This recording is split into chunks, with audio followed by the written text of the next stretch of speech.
What are you? Confused?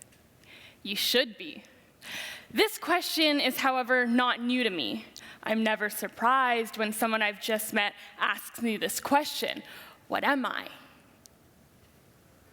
A female? A young person? An alien? Last time I checked, I was still a human, but all right. So there I'll be, standing there confused, sorting through this list of possibilities, wondering, what is this person implying I am, and how do I not know? Do I not fit in? What am I? But now, I have no doubt in my mind as to what it may mean, and today, I will hopefully help you understand too. So just to give you a little visual about what it's like not to fit in, swimming lessons. I did not know how to swim, so like every good parent would do, mine enrolled me in swimming lessons. Ultra 1. You know what they teach you in Ultra 1? Now, let's bob our heads under the water. Hold your breath for 5 seconds. No need to be scared. It's just water. Ready? I was 16 in a class full of 5-year-olds. Now just picture that. 16, 5, 16, 5. Bob your heads underwater. I could barely fit under that shallow water because I was just too tall and clearly out of place. Or this other time, crazy hair day in elementary school. So my dad would get really into it, and I mean really, really into it.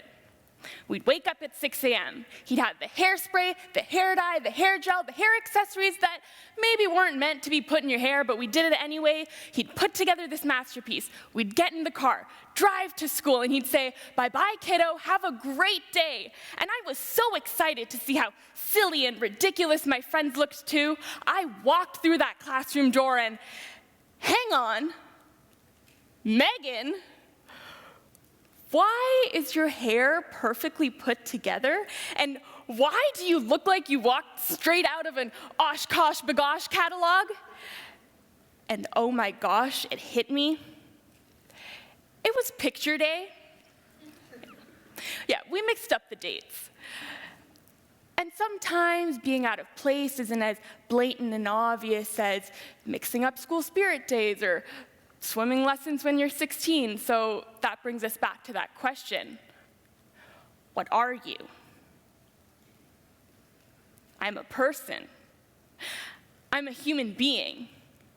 And sometimes whoever's asking will look at me kind of funny and they'll repeat, like, no, really, what are you? So skeptically, I'll answer Canadian. And then sometimes that's still not a sufficient answer. And they'll look at me again, and they start to get a little frustrated, once again repeating, no, seriously, what are you? So that is me at 4 years old. And this is the same exact expression I've been giving back since I was a kid. You see, people are curious about my appearance because I don't seem to fit into one specific singular ethnicity. Canadian tends to never be sufficient, regardless of me being born and raised in Canada, regardless of me being the descendant of a Canadian war veteran, regardless of all these signs that point towards and support this answer. Growing up, I found myself in this sort of limbo, searching for an identity based off of my ethnicity. But this was a difficult thing to do given that I am of mixed backgrounds. So I've been called things like ethnically obscure, ambiguous, and this one's my favorite, exotic. What am I, a peacock? A fruit? An animal that you want to keep as a pet but you can't because they're not domestic and therefore illegal to own in North America? So now maybe you're sitting there And you're wondering the exact same thing. Well, is she going to tell us her background or what? Let me elaborate and try to break it down for you. So, my mother was born in the Philippines. My maternal grandmother is half Chinese and half Filipino, and my maternal grandfather is Spanish. My father is Indian and mixed as well, and I myself am twisted into this more intertwined complexity, and it begs the question, where does that put me? You know, where do I fit in the society that loves to staple these singular labels on things? I couldn't identify with just one label because I was just so confused. Knock, knock, who's there? Couldn't tell ya, because apparently, I don't even know.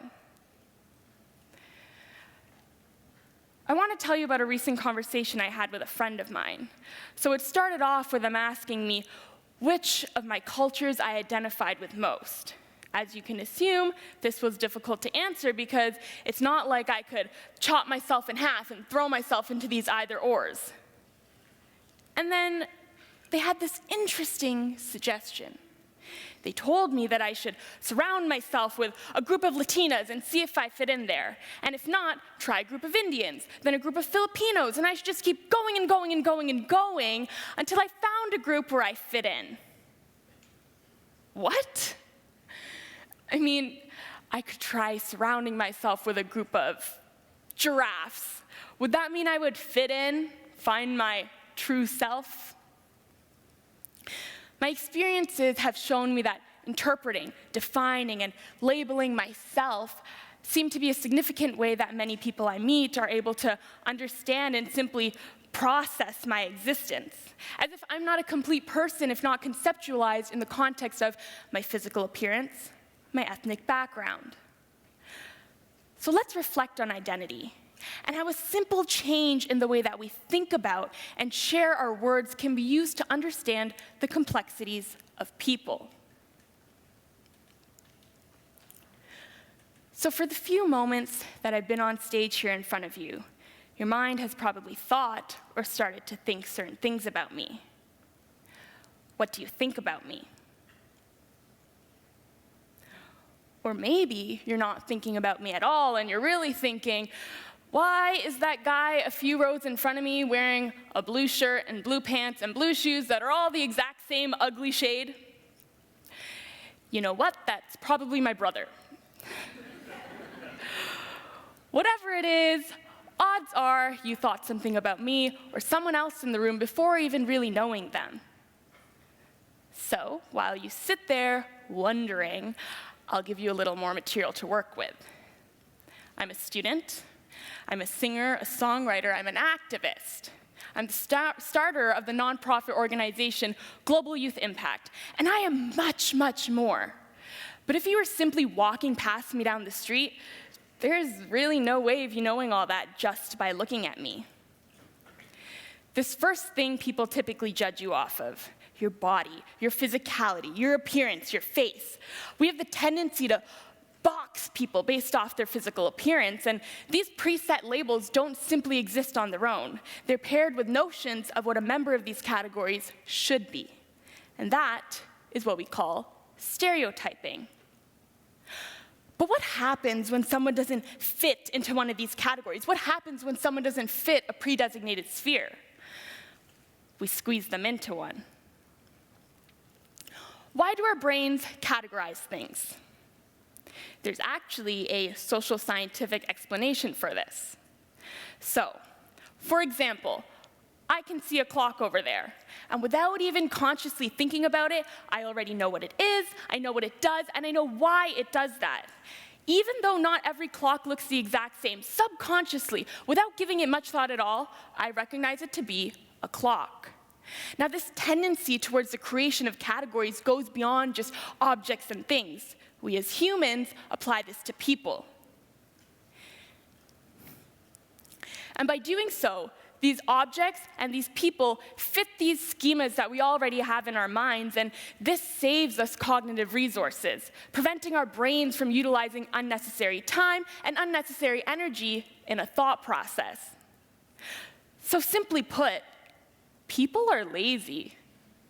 We choose not to think too much, and this tendency towards the creation of categories provides for a powerful preservative for stereotypes. You see, that way we can afford to think less. Stereotypes are mental aids that help you think less. So how about we stop being so lazy? Exercise our brains to actively use more cognitive resources. There is a fine line between knowing, believing, and behaving on stereotypes. So think about that and hold on to it for yourself. Right now, apparently, existing in a between is simply not allowed because these differences challenge our tendency to want to categorize people into just one group. So let's shift that. And there has slowly been a shift. I just want you to take a few moments right now to look at these images. What do you think about these people? And can you figure out where they're from? So these portraits are actually from an issue published by National Geographic as a prediction of what the average American will look like in the year 2050. Over the past several years, there's been an upward trend in interracial families, and as a result, the human race, odds are, it will eventually look like an amalgamation of different ethnicities. So, this will be the average. This will be the new norm. And norms are always changing, and this challenges our stereotypic categories. My entire life, I recognize that I'm not just one thing. No person is just one thing. If you're a woman, you are not just a woman. There are so many intersectionalities. Your gender, your ethnicity, your visible ability, they're just different aspects of this, different aspects of your identity. Now, consider the term identity itself. Can you break it down further? What would you see? Individual entity. Now, if the term itself is a conjunction of two separate words, then surely your identity consists of more than just one label. Perhaps it's a combination of titles that aren't normally grouped together, and that's okay. We can take a biological perspective to identity. How do you identify somebody? Now, one might say it's by their deoxyribonucleic acid. That's just a scary term for DNA. So chromosomes contain DNA, and DNA is made up of genes. Therefore, DNA contains all of your genetic information, and interestingly enough, you have more than just one gene. And genes are what allow you to have distinctive characteristics, qualities, and features. You have features from your mother, from your father, from your grandparents, and so on. So even your total genetic makeup, your biological identity exists because of a combination of a number of different types of genes. And to try to narrow it down to just one, that'd be absolutely impossible.